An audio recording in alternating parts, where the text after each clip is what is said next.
What's going on, LinkedIn?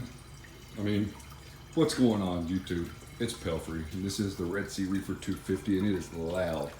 Loud right now. But before we get into the tank, let's go out to the garage real quick. Show you something that I got in recently. He was running a sale on it, so I decided to pick some up. Got some Fishofhex Phyto, and he was running it off like $1 off or something. So I picked some up, and I really like Fishofhex. You know, his videos are great. Cuts to the chase, says it how he wants to. You know, that guy does not play any games, so shout out to Fishofhex. I know my channel can't do anything to help him, and if you're watching me, you're probably watching him anyway. Great dude to deal with. Ordered it on like Tuesday or Wednesday, I think, and it got here on Saturday. So great. So yeah, the tank is loud right now. The good thing about these Red Sea Reefer 250s is you can take these grates out of here. So I got the left one, the center, and the right one out. And I don't know if you can see it here. Look inside this overflow, which it's been running for, oh man, 5 years maybe, and it's never been cleaned or anything. Let me move this scraper out of the way. You can see there's some bubble algae in there. There are some sponges in there, right in the middle of the screen. And I took off my VCA adapter and my lock line to clean it out. So yeah, the tank is very loud right now. And I'm gonna take my little room card here, and you know, I don't care to knock that bubble algae down because I have an emerald crab. Excuse me. So it's gonna eat it all. But I mean, this back here is, shoot. It is what it is. I just drop it back in the tank. So don't mind me here. Don't do what I do. So yeah, got the Tunze scraper out, scraping the glass. I got this glass scraper that I got off Amazon, which it does all right. Let me see if I can show you a spot. There's a spot right there. Yeah, you can't see it, but that scraper has a heck of a time getting some of these fine spots out. Now, I did go along the edges here and try to scrape some of the coralline algae off of the edges of the front of the tank and the side of the tank. But I'm interested, do you use a better hand scraper than this one right here? Because it, like I said, it does all right, but I'm having trouble getting some of the harder spots off. Like there's a spot there on the top of my finger, and there's another spot there, which I get it, it's hard to see on camera. So I am taking the Tunze pumps out and cleaning them as well.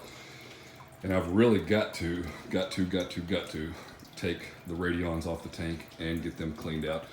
I'm kind of agitated because I dropped this little plastic cover piece into the tank one day, and yeah, once it hit the water with the flow that's going on in the tank, it was gone. There was no saving that piece. It was absolutely 100% gone. There's no telling where that piece is. So it's basically a tank cleanup day for me. I do have the cabinet off because I'm running the Jabo DCT 4000 very low, otherwise there's just water that goes everywhere. So I know I get a ton of questions on this, and I built this cabinet out of 1/2-inch furniture grade plywood, and the reason why I chose furniture grade is because it would reduce the amount of sanding. So I built it, tried to build it the height of the stand, and I wanted this whole compartment to be wide open here and easily get wires into the tank here. And I used pocket screws. There's a pocket screw there in the middle of the tank, and all the tank is running on is this, you know, it's kind of like a DJ bar where you can flip things on and off, and a Wi-Fi surge protector. And then I have this panel that covers up the whole cabinet, and it goes to the wall so that the kids can't get into it. And I love it. I mean, having an external cabinet, you know, it's not neat by any means because I pull equipment out to clean it, and I'm just not gonna clean that stuff up. So yeah, running the Tunze 3155 auto top off with a 3D printed bracket, which was one of the better things that I've done. Two Tunze 6055 pumps, the J-Cod DCT 4000, and an Inkbird temp controller with two 150 watt EHIM heaters. What else? Of course, I'm running the two Radions, and I mean, I'm running a Refugium light, but that's it. There's no skimmer on this system. I haven't run a skimmer on the system for 8 months now, and that's how I plan to keep it. I really wish I would have taken some before video of this stuff because it was nasty. And if you've ever used Kalk before, then you'll know what I'm talking about. So these dosing tubes get gummed up and potentially clogged up from Kalk. So what I do is I just move it to a new dosing tube, and then I'll just pull a bunch of them out at once and get them clean. But these grates were filthy, and this is the return nozzle. So this is the VCA Red Sea Reefer adapter, and I just have some lock line on there, and it's still a little dirty on the inside, but you know, I'm not worried about that. It's for the most part clean. Time to get this stuff back onto the tank. So I got the grates back in there, and you can see that's the center one, how clean it is compared to the rest of the overflow. The left side, same way. Tunze pump, you can see I missed a spot there on that end cap, but no big deal. Got the right one out, marinating at the moment. The right side grate is clean, but there's already some microalgae that's got stuck in there, so no worries. But I do like to clean these things every once in a while, just because otherwise if coralline algae grows on like this section here and this section here, it just makes it a pain to pull out. And I know I mentioned this in a previous video, but I am dosing nitrates, so do not drink KNO3, which nobody in my house knows what KNO3 is except for this guy. This batch right here is pretty hot. What I did buy, let's go back this way real quick. I was looking for this. I reached out on Instagram, and I have this little container here. So I do plan to mix up, I think it's 900 milliliters of nitrate. And the good thing is I can, on this side here, I can tell if it's 5, 15, or 30 milliliters and dose it this way instead of using the syringe. It'll be easier. Now my end goal is, sorry about that, my end goal is to buy another Kamoer X1, because the good thing about these Kamoer pumps is there's actually power in and power out on the back, and you can power 4 of them from one power supply. But my end goal is to dose nitrates. I just haven't got there yet to spend the 60 bucks on another Kamoer. I definitely need to continue dosing nitrates in this tank, and quite frankly, that's on me. That's something that I should have been testing a long time ago, but I didn't. And here we are. I've added new SPS corals to the tank, so it's forced me to hand dose the tank, which really isn't a bad thing, because when you're hand dosing, your hands on, you're paying attention to the tank. So yeah, so for right now, every milliliter of this raises the nitrates like 0.1, something like that. So I dose between 3 and 5 milliliters 3 times a day.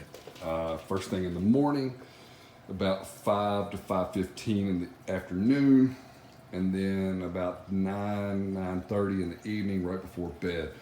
And the nitrates, quite honestly, this goes back to my previous video where I talked about Scurvy's Reef, which is a really good buddy of mine. This stylo was looking rough, and he said, "Where are your nitrates?" Now I know that I have phosphates. My phosphates are always high in this tank. But he said, "Where are your nitrates?" And I said, 0, absolutely 0. He said, "Start dosing nitrates and let's see where it goes." So that's what I've been doing, and it's been a pretty heavy dose of nitrates, but this tank needs it. For as long as I've had this tank, and if you follow me for a long time, then you understand that I've always fought nitrates in this tank. So the other suggestion from Scurvy was remove some of the Cyperax. So I do have some Cyperax in the garage with some of this life rock curing. And I do actually have, see if I can pull this back, which this was an idea of mine. I have some rods in here, if you didn't already know. And these contain Cyperax. I have 3 or 4 rods in here. I don't pull them out, I don't pay attention to them, but I had Blue Tide Acrylics make me some rods to go into the overflow, because otherwise that overflow is just simply not being used for anything. So I do have quite a bit of Cyperax in the tank, and that could be an underlying issue with the nitrates, but I really don't know. This tank, like I said, I've always struggled with it. So yeah, I gotta get my nitrates up. And it's funny because from what I've read on older threads, you know, all the old school people say no nitrates, no phosphates, but here we are dosing nitrates and phosphates. So cannot wait. I do have some pods on the way. Can't wait to add some pods to the tank. I bought some pods from a guy on Reef to Reef. And I'm gonna wait to dose the Phyto until I have the pods in the tank, because I want the pods to just go wild. I would love to have a mandarin. I'm definitely gonna add more wrasses to the tank. I got my man Scurvy he's like the wrasse master.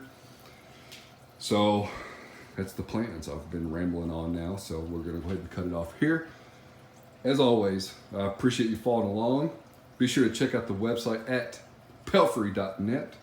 Check me out on Instagram at Pelfrey's Reef, and I'll catch you on the next one.